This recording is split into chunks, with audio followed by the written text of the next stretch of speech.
What's up team? Today we're going to be talking about logos. One of the first questions I have for clients that are looking for a new logo is, where is your logo going to be viewed and how's it going to be applied? Is it a product? Is it a brand? Is it a venue? What is it? All those things are super important. Let me take an iced coffee company for example. Your product is going to probably be in the likes of Coles, Woolworths, IGAs, probably some service stations and stuff like that. So there's a good chance it's not going to be sitting alone and it's going to have to compete with other companies. In the case of this, you want it to stand out, you want it to be legible, and you want it to be easily recognizable. Just before I started filming this, I was looking around my room to sort of find two similar things and compare the brands, and these two are what I'm going to use. Essentially, these two are the exact same thing. They're the same product. They are thermos water bottles, keep your water cold, that kind of thing. And there's a pretty big difference between these two. These guys here have their logo up the top, or an icon, and then they've got their brand name down here, which is Earthwell. The way this is designed, it makes me think that eventually, when their brand is well known enough, they're going to drop this bad boy and they're only going to have this bad boy on all of their products. It may still come across in the top and like placement like that, but this here, located here, is educating their customers that this is what their logo and icon is. This is what they want you to get to know.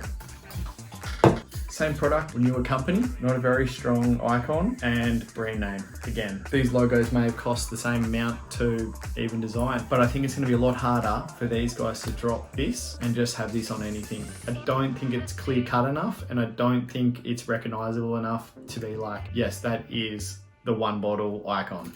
I personally would eventually move this bad boy up into this bad boy and create one icon, simplify this a lot, pull those two together and make one. These guys have, I feel like, done a little bit more research and spent a little bit more time on their brand than these guys have. By no means is this an inferior product. I just think the branding isn't as strong as this. Other things to think about if you are designing a logo. If you're a trade, you're probably going to want to put your logo on t-shirts, you're going to want to put a sticker on your car.